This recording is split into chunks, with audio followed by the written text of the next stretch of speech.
Libermundi, nous sommes à Montaulieu, dans un lieu assez atypique, la Manufacture, où nous voyons des artistes et nous rencontrons dans un espace assez insolite Christophe Souk. Bonjour Christophe. Bonjour. Alors nous sommes dans votre espace qui s'appelle la Galerie Grand Ours, je crois. C'est ça. Grand Ours, c'est par rapport aux étoiles, cette thématique, ouais, j'imagine. Le chariot, voilà. Donc on est sous le signe des étoiles et on va effectivement voir tous les symboles que véhicule votre travail. Alors Christophe, première question, votre parcours qui vous amène à Montaulieu, je crois que c'est plein d'expositions déjà tout un travail depuis des années. Voilà, une trentaine, 35 ans. 35 ans. Ouais. Vous avez commencé dans l'Aude toujours ou vous avez voyagé non, un peu non, j'ai commencé, moi jeune, j'ai commencé à faire de la photographie. Mon père était photographe et musicien et j'ai trouvé un vieil appareil photo. J'ai commencé à aimer des choses comme ça qui passent et on a envie de les contempler plus. Alors pour pouvoir les contempler, on a envie de les prendre en photo. Voilà. Et donc qu'est-ce qui a été le déclic pour sortir du médium photo, pour rentrer dans les arts plastiques? Vous êtes multi-support, hein, on verra un peu ça en images. Le vrai déclic, il est que moi, j'ai eu un petit boulot à une époque pour gagner de l'argent de poche et je m'ennuyais beaucoup. Et ça a été une porte, l'ennui a été une porte. L'ennui vous a permis de devenir créatif. Vous avez commencé à dessiner. Comme j'étais coincé, je ne pouvais pas m'échapper. Donc l'énergie créatrice m'a tapé sur l'épaule. Alors, vous trouvez toujours des titres assez étonnants dans vos expositions. Vous vous rappelez du titre de votre première grande exposition? Comme ça, est-ce que c'est la première thématique sur laquelle vous avez travaillé? Il y a très longtemps. La grâce et la pesanteur. La grâce et la pesanteur. C'était inspiré d'un recueil que j'aimais beaucoup de Simone Veil. Donc ça veut dire que vous nourrissez votre travail créatif de lecture, de méditation, de... Les nourritures sont très variées. On est toujours surpris de ce qui va se passer par ce qu'on a reçu, comment on l'a digéré et comment il va ensuite nous soutenir.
Alors Christophe, là, on aperçoit des tableaux de votre exposition en cours à Montaulieu qui s'appelle Le sacrifice du temps.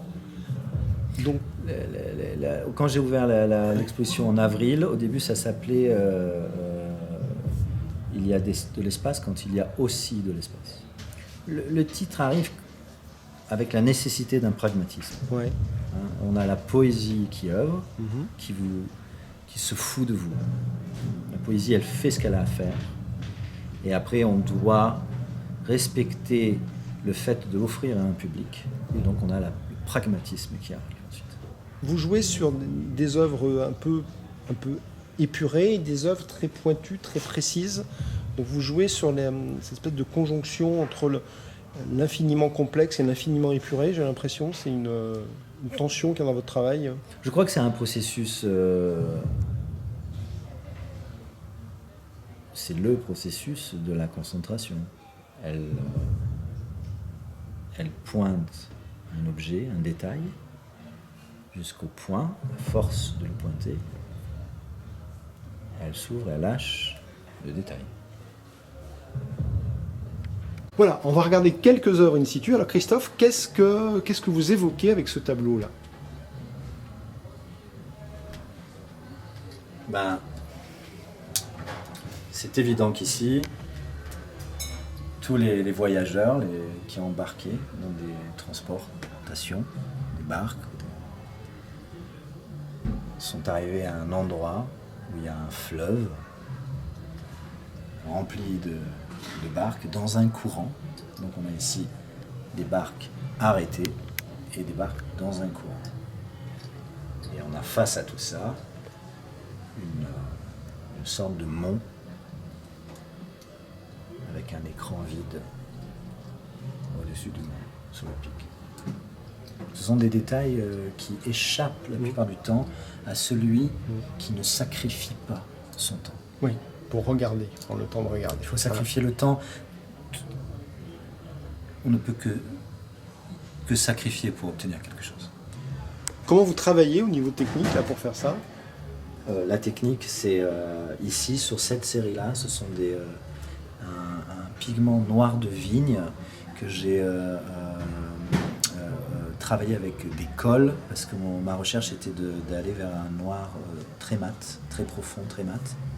Et contrasté avec certains endroits où j'utilise de la patine ombrée, qui est un procédé ébéniste, dans les parties qui assombrit le mat, et des parties qui deviennent mat, presque gris de pierre. Et j'utilise un outil en métal qui creuse dans les pigments, et dans ces rayures, j'insère un liquide en or, qui est une gelée d'or. Voilà, donc là, on a une œuvre qui a un titre qui s'appelle Le Palace de notre cœur. Donc là, qu'est-ce que vous avez voulu passer comme énergie dans ce tableau-là? En fait, ce tableau, c'est un processus de 3 semaines, presque un mois, où c'est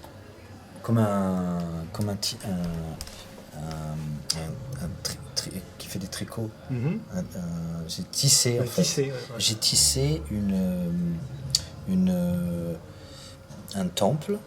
J'ai tissé un temple avec qui cache un centre où rien n'est tissé. Et à force de le faire, c'est devenu une évidence de quelque chose qui ne peut pas être détruit, qui ne peut pas être détruit, qui ne peut pas être cassé, qui n'est pas fixe, qui n'est pas construit, mais qui est tissé. Donc on entend souvent le galop des chevaux dans vos expositions, il y a un fond sonore, et là on voit des chevaux qui galopent sur une mer. Alors quelle est l'évocation là?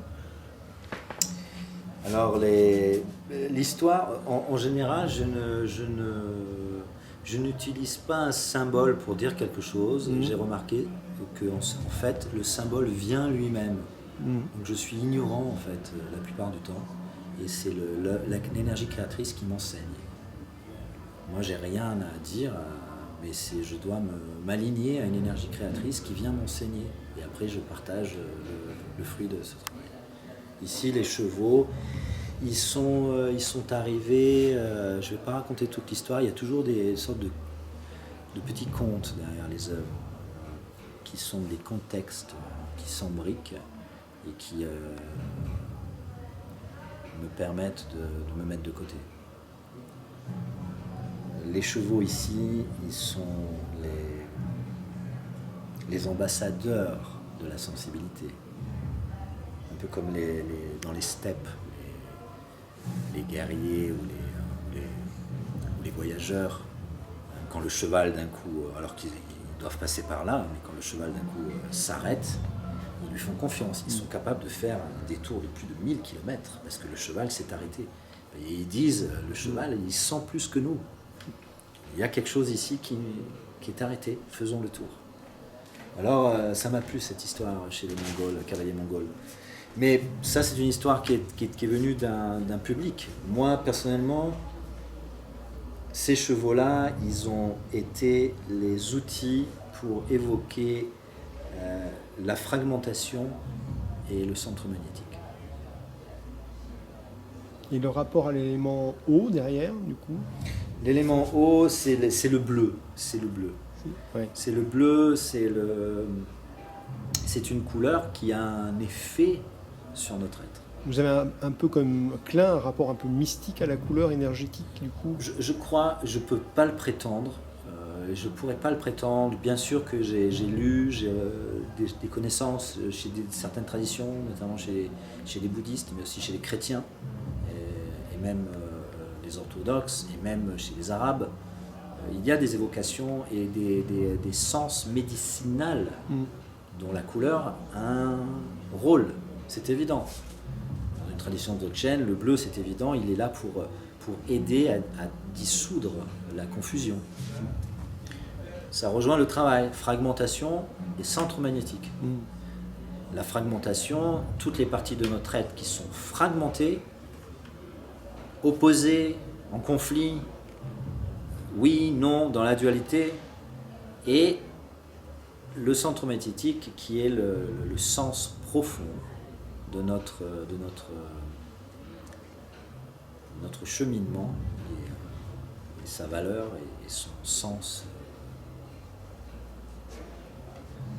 j'allais dire ultime, mais plutôt évident. Vous avez donné un nom à ce tableau ou Non, j'ai pas donné de nom, ce sont des études. Ces études ont été faites parce que j'ai trouvé le cheval, qui était un petit cheval que j'ai trouvé dans un magasin d'antiquité, qui est un porte-couteau, qui m'a énormément inspiré. Et ce cheval avait en plus une attitude très intéressante pour moi parce qu'il avait à la fois une formation de son cou et de son corps qui a inscrit la volonté, la détermination, et en même temps une sorte de prosternation, d'abandon, et j'ai trouvé très beau l'unité de ces deux caractéristiques.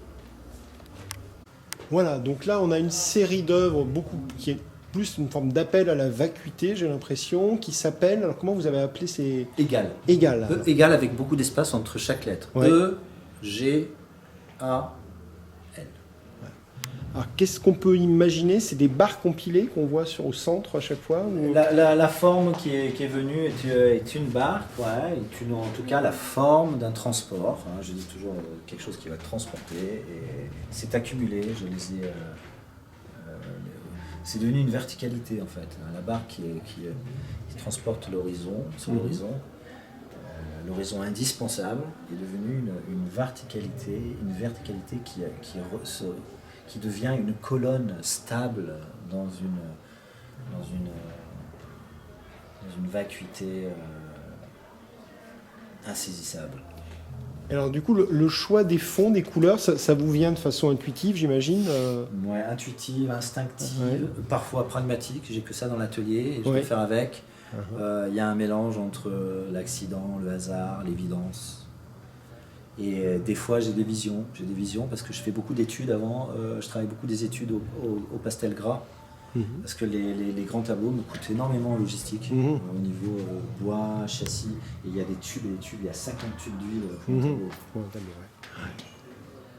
Alors, c'est pas que je veux l'abondance, mais il faut avouer que ces tableaux-là, il faut des couches et des couches pour obtenir cette transparence qui est un paradoxe parce que je travaille la matière avec les cendres, mais il y a un côté léger. Normalement la matière est lourde, mais il y a quelque chose qui est volatile, qui est très léger dans ce travail. Et les matières que j'utilise, donc l'huile, le pigment et les cendres, ensuite je travaille avec un petit pinceau, j'appelle ça la patte de chat.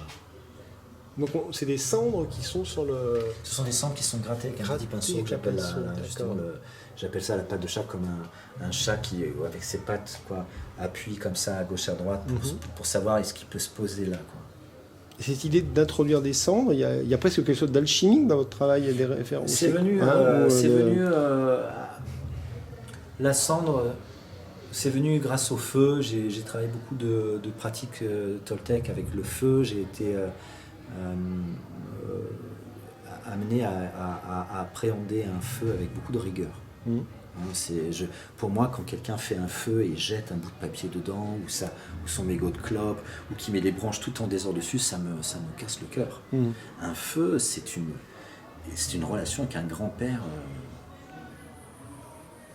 très vaste. Et donc, c'est un élément très puissant. Il peut nous brûler, il peut nous détruire, mais aussi il peut nous éclairer, nous réchauffer. Donc c'est quelque chose qu'il faut retourner pas l'aspect sacré, parce que ce mot est trop à la mode, mais il faut retourner à une sensibilité aux choses, à une beauté de l'authenticité de la nature, et aussi de ce qu'elle nous enseigne en termes de comment fonctionner avec les éléments. Une nouvelle série, toujours avec de la vacuité, mais avec des petits personnages en bois. Alors, comment vous avez intitulé? Là, ça se détache même. Le public a le droit de toucher et de détacher. Disons que, en tout cas, celui qui a acquéri l'œuvre, il sait qu'il pourra à la fois poser la statuette, mais aussi l'enlever, la mettre dans un espace. Ouais. Le petit perron que je fabrique sur les tableaux sont donc fixés avec la matière. Ouais. Mais la statuette, c'est ce que j'appelle l'offrande. Ce sont des offrandes. Des offrandes, ouais. Il y a longtemps, j'étais en Inde. J'étais très appelé pour grimper une montagne à Arunachala, dans une partie de l'Inde centre-Inde, à gauche de Pondichéry. Et j'ai grimpé une montagne. Et avant de grimper une montagne, c'est une montagne dangereuse. Il y a beaucoup de cobras et de singes qui sont assez agressifs. Et j'avais un guide, un jeune guide, un jeune enfant qui était une sorte de mougli pour moi. Et lui, il était un jeune sculpteur de génération en génération. Il travaillait la pierre de là-bas. Donc, évidemment, il créait des sculptures très réalistes avec la pierre. Il faisait des bouddhas, des cobras, des singes. Il se mettait au pied de la montagne, il les vendait aux touristes. Et il faisait guide aussi pour se faire de l'argent de poche. Donc, je l'ai trouvé, il était sur mon chemin. Et il ne m'a pas amené tout de suite sur la montagne. Il m'a dit d'abord, tu vas venir avec moi à mon stand. Et quand il m'a vu faire mes petites sculptures, comme ça, il s'est foutu de ma gueule. Il a pensé que j'étais handicapé. Donc là, ça s'est inversé. C'était lui le riche et moi le pauvre. Et c'est pour ça que notre relation est devenue plus intéressante. Et après un certain temps, il m'a dit « Ok, demain matin, 4h du matin, prends une lampe de poche et prends une offrande pour offrir la montagne. Et on grimpe, je t'amène en haut. Et donc on a eu 3 heures de montée, on est arrivé en haut. On est arrivé en haut avec la montagne qui était remplie de graisse et d'huile, parce que c'est une montagne, beaucoup de sadhus et beaucoup de yogis font des rituels là-haut. Et donc on était là, il m'a dit donne-moi ton offrande. Alors j'ai sorti ma petite sculpture que j'avais faite, il a rigolé, il l'a prise, il l'a planquée quelque part. Puis on a regardé le paysage, la pollution de l'Inde, lui il a chanté des mantras. Et après, à un moment, la terre a commencé à trembler. Et là, c'était bizarre. Et il y avait même une espèce de flou dans l'espace, un peu comme quand on est dans les stations-service avec l'essence. Ça fait un truc bizarre. Et là, lui, il ne savait pas ce que c'était. Alors, on est resté un peu comme ça. Et d'un coup, il m'a dit « Christophe ». Et il y avait 500 singes qui couraient vers nous. Ils étaient hyper excités, ils gueulaient, et puis ils étaient forts, quoi. Ils étaient un corps entier, quoi. Et ils jouaient, ils se déchiraient entre eux, ils se taquinaient, ils jouaient comme au rugby. Et en fait, ils avaient trouvé ma statuette, et ils la déchiquetaient, ils se la balançaient comme un jeu de rugby. Et Shiva m'a regardé, il m'a dit « Waouh, Christophe, Dieu a accepté ton offrande ». Et alors je crois que ça m'est resté avec le temps. Quand j'ai commencé à trouver des soutiens à mes statuettes, et que j'ai commencé, c'est les statuettes en fait qui m'ont amené à la peinture. Et comme il faut toujours donner des titres, et que j'ai pas souvent des titres, alors je l'ai appelé l'offrande au singe. L'offrande au singe. Et donc il y en a plusieurs. Hein. Oui, il y en a plusieurs exposés un peu partout. Là j'en ai mis 3, j'en ai mis 4, il y a le vert aussi. Voilà. Oui, parce qu'on verra aussi des images de votre exposition à Chalam, aussi dans un lieu, aux Ateliers Lalande, où on voit aussi une variation sur tout ce travail que vous montrez à Montaulieu.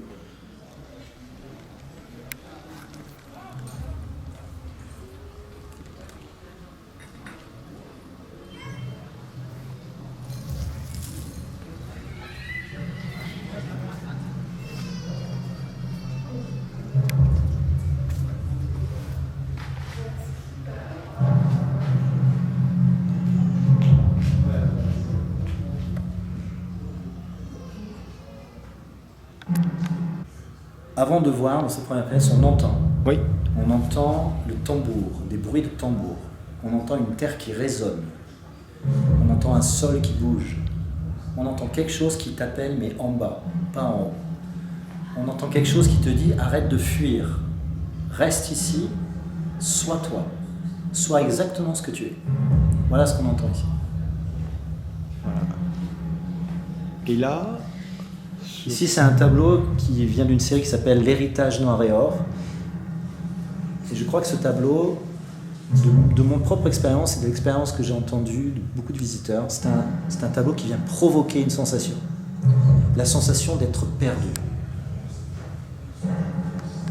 Et la sensation d'entendre quelqu'un qui te dit tu sais, il n'y a pas de sortie. Donc non seulement tu es perdu, mais tu commences à être désespéré. Puis ensuite, tu entends une autre voix qui va dire mais tu sais, il n'y a pas d'entrée non plus. Alors là, tu es complètement désespéré, mais tu commences à être un peu plus relax. et là, il y a une porte et on va aller voir s'il y a. La pièce centrale de l'exposition, puisque tu vois le sol est en terre. Hein, Ouais. ce qui est super. C'est super d'avoir un sol en terre. Alors des sculptures Donc ici, bois. j'ai posé des rondins en cercle. Ouais. Et ben, c'est la racine. Donc avant d'arriver ici, de dire voilà, moi je fais ci, je fais ça, le lieu, il faut que tu parles avec le lieu, il faut que tu parles avec l'espace, toujours. Donc moi, pour parler avec un espace, quand je viens, je fais une installation comme ça pour me poser sur le site et pour commencer à communiquer avec le site. Parce que c'est important d'écouter le site. Il a d'abord des choses à te dire, toujours. Et alors j'ai raciné 6 poteaux ici. Et ça, c'est une évocation toute simple. Voilà, nous sommes seuls entre terre et ciel. Mais heureusement, on peut se connecter les uns les autres. On peut se connecter avec d'autres choses. Voilà, c'est très simple.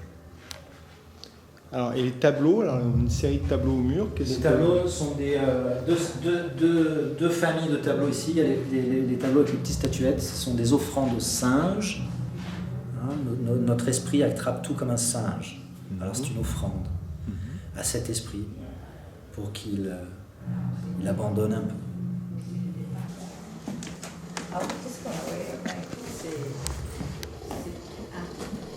Ici, on en rentre dans une salle. Vu les temps qui courent, vu ce qui se passe aujourd'hui, je pense que c'est un questionnement. Qu'est-ce qu'on a à offrir au monde? Qu'est-ce qu'on a à offrir au public? Moi, je pense que c'est très important aujourd'hui d'arriver, je dis bien d'arriver, d'offrir des espaces où les êtres peuvent se détendre. Ah, mais pas un endroit du style qui est avec de la musique, du style peace et tout ça. Non, trouver vraiment quelque chose qui invite à se détendre profondément. Et pour moi, c'est le flow. C'est l'énergie du flow, comme par exemple les galops de chevaux, ou un film avec quelque chose qui passe sans début ni fin. Des oiseaux, alors c'est ça ou des. Ce sont des petits oiseaux, les piping plovers, que j'ai filmés en Californie, et qui sont sur les bords de plage du Pacifique. Et ils volent pratiquement jamais, mais ils font que marcher. Et là on entend le galop des Et chevaux. donc on entend les galops de chevaux. Et on voit des chevaux, alors des chevaux dorés, c'est ça, c'est de l'or. Des chevaux en or, ouais. Ouais. Et alors ce tableau là, il a un nom ou Les 108 chevaux, Les- les 108 chevaux dans les bleus. Ok. Ce tableau est un travail sur la fragmentation et le centre magnétique.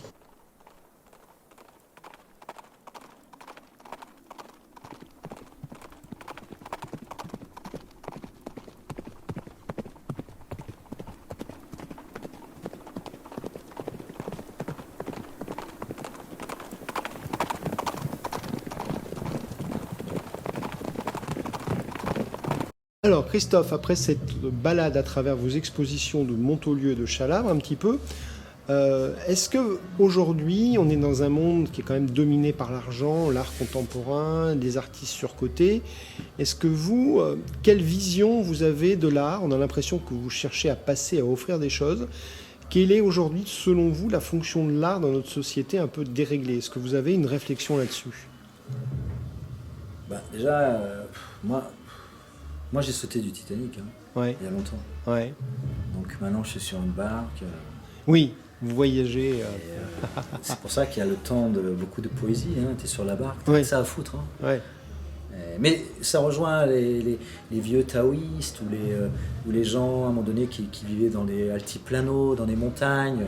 Quand tu sautes du Titanic, tu commences à toucher des notions d'espace et de temps différentes de notre mode animal.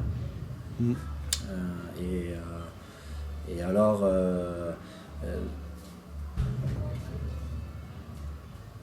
dans l'atelier, il y a un moment donné, c'est évident.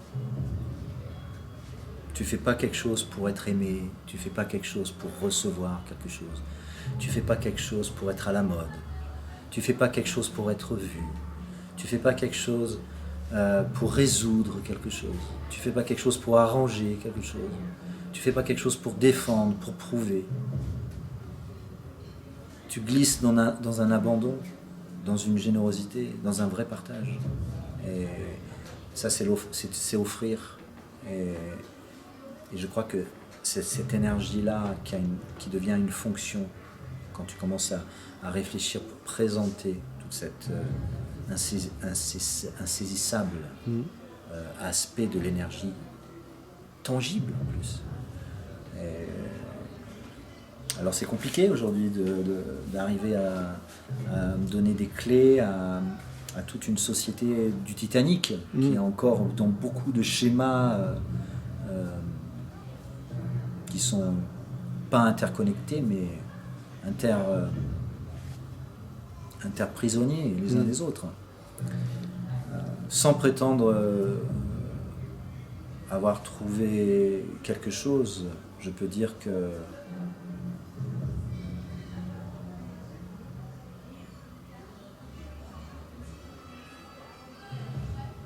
c'est un pèlerinage qui est tout à fait valable et qui peut-être pourra donner un sens profond à une jeunesse ou à n'importe qui. Je ne sais pas. Oui. On ne sait jamais. Mais il y a quelque chose qui est certain. C'est que, en tout cas, qui est une preuve, quoi. Dans toutes les expos qu'il y a énormément de gens qui sont touchés, qui pleurent, qui m'écrivent, qui même partagent des choses que j'ai pas vues moi. Donc c'est-à-dire que ça va dans les deux sens. On vient réveiller une notion fondamentale. Qu'est-ce que c'est que le partage aujourd'hui? Mais qu'est-ce que c'est que partager honnêtement ce qu'on est, hein, pas jouer un rôle pour je sais pas quoi. Mais moi je me base pas de ce qui va pas. J'essaie de me baser de ce qui est évident. Et la place de la musique dans vos installations, donc les galops de chevaux, là on entend un bruit de tambour. Vous scénographiez, il y a un sound design à chaque fois. Alors, par exemple, là, pourquoi ce choix des tambours dans cette exposition? Ils sont très racinés, ouais. Et solennels un peu. C'est bien de rapporter un peu cette idée. Je me sens ennemi de la distraction. Je ne me sens pas un agent pour distraire les gens parce qu'il faut s'échapper des problèmes. Non, moi je pense qu'il faut confronter les problèmes avec une ouverture. Voilà.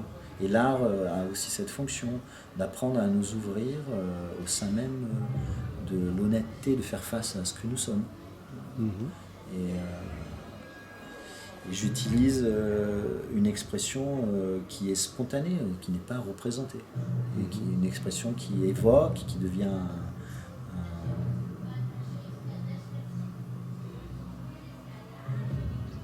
des énigmes.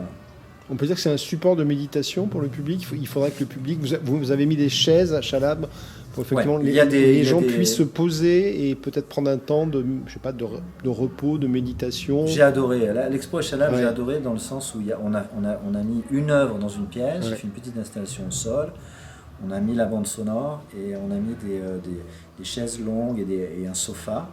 Et moi, j'ai vu les gens... Ouais. Ils se sont posés. Ils ont réalisé ils se sont fait prendre par surprise par cette vacuité, par cet ennui, d'où émergent les vraies directions. quand on a un problème aujourd'hui, on ne sait pas où aller, ou qu'on a une décision à prendre, on s'agite, on réfléchit, on analyse, on dissèque, on agite. Et non, il faut retourner à cet espace, et ce qui est de plus en plus difficile aujourd'hui, il faut à cet espace où il n'y a rien, où il n'y a plus d'informations, où il n'y a plus d'influence, où il y a l'autorisation de s'abandonner,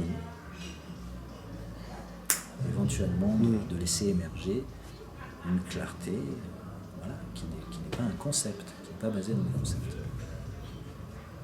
Donc, vous vous sentez aujourd'hui dans le courant de l'art contemporain, vous êtes... Je suis perdu. Vous êtes perdu avec tout ça. Je ne sais pas ce que c'est. Je sais plus. Probablement, je suis contemporain, si ça vous fait plaisir. Si quelqu'un me dit je suis chinois, je lui dis maintenant je dis oui, si tu veux. Voilà. Oui. Je dis ouais, je suis chinois. Moi, j'ai l'impression qu'aujourd'hui, si on commence à étudier ce que nous sommes, si on commence à être honnête, de cheminer lentement avec des vraies choses, avec des vraies études, avec la nécessité d'approfondir ce que nous sommes, d'arriver à percer le mystère, beaucoup de mystères. Si on commence vraiment à utiliser notre potentiel pour des choses qui sont bénéfiques et sorties de notre agenda personnel, c'est évident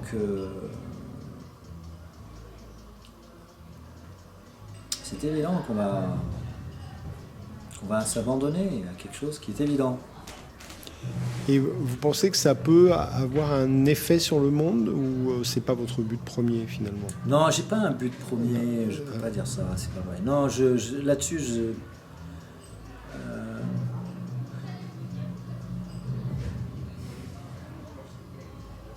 Mais en tout cas, un effet sur les gens qui regardent. Oui, il y a un impact. Voilà, on a quand même énergie, c'est une collision énergétique avec le public, c'est sûr. Mais moi, j'ai mon propre, ça n'appartient qu'à moi, j'ai mon propre examen de conscience et je vérifie aussi où je suis, ma discipline, ma rigueur dans la vie quotidienne, qu'est-ce que je fais, comment j'utilise mon énergie.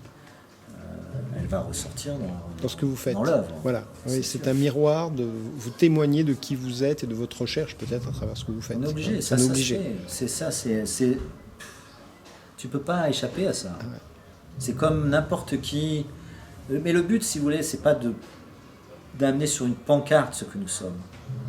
C'est d'amener ce que nous sommes à sa résolution spontanée, naturelle et évidente. Il n'y a pas à devenir quelqu'un dans l'art. Il y a juste être. Et personne. Pas devenir. Être qui on est, voilà. Bon, merci pour ce beau voyage dans une dimension un peu insolite de l'art moderne, ça fait du bien. Christophe, les gens qui veulent vous rencontrer, peut-être donner quelques infos, des réseaux sociaux, des lieux où on peut vous voir en ce moment, allez-y, c'est le moment. En ce moment, c'est l'espace que j'ai ici, galerie à la Manufacture de Montaulieu, située en bas du village, que j'ouvre en général de avril à octobre, du jeudi au dimanche, et en ce moment aussi aux ateliers Lalande à Chalabre, que j'ouvre du lundi au mercredi, l'après-midi. Et probablement d'autres projets, d'autres choses que je travaille avec un projet aux États-Unis, en dessous de San Francisco, et peut-être à Paris pour l'hiver prochain. Et dire aussi que vous ouvrez votre galerie à la musique, c'est quand même important. Alors la musique, je l'ouvre avec un réseau parce que j'ai des amis musiciens, donc j'essaye de soutenir des amis de guitare classique que j'aime beaucoup. Mon père était un guitariste, et donc je sens qu'à travers ça il y a un petit clin d'œil. Ouais. J'avais pas fait exprès, mais après c'est devenu un peu évident. Mais voilà, et j'ai des très belles musiques basées de mélodies, d'artistes qui racontent leurs histoires émotionnelles, mais avec les cordes.